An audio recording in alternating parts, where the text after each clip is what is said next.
ना सुनील प्रधान सेक्रेटरी पारा sports association of Odisha. तो 2024-25 एथलेटिक पारा एथलेटिक चैंपियनशिप स्टार्ट हो जाइए 22 रु 24 आमर 3 दिन धरी चलो। आज प्रथम दिन इवेंट थिला 100 मीटर सरी जाइए एबे 400 मीटर स्टार्ट हम एपटे सिटिंग रो थ्रो इवेंट प्रायतः सरी गलानी व्हील चेयर रो आमर स्टैंडिंग रो भी थ्रो इवेंट सरी गलानी।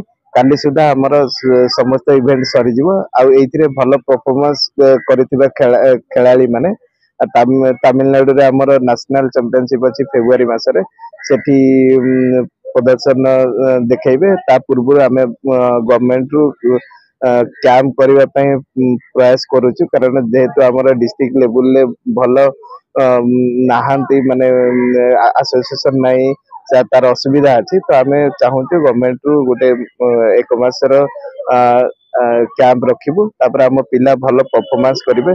आउ 2025 रे आमर एथलेटिक बहुत भल सुजोग अच्छी।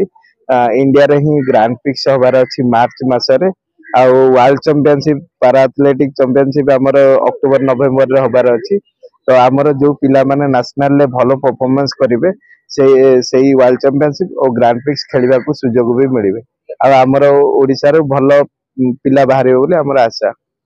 पिलांगर उत्साह तो रही पिला एथर सबुठारु अधिका पिला आसी 409 जन पार्टिसिपेशन करिसंती प्रति जिल्ला रु आसी।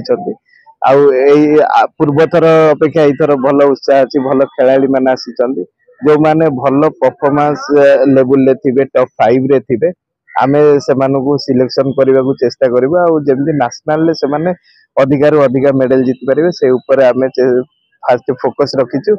जो नेशनल इंटरनेशनल भाया रैंक रे जो माने रहिबे से माने आमे ग्रैंड पिक्स आ वर्ल्ड चैंपियनशिप सुजोग दबु खेलिया।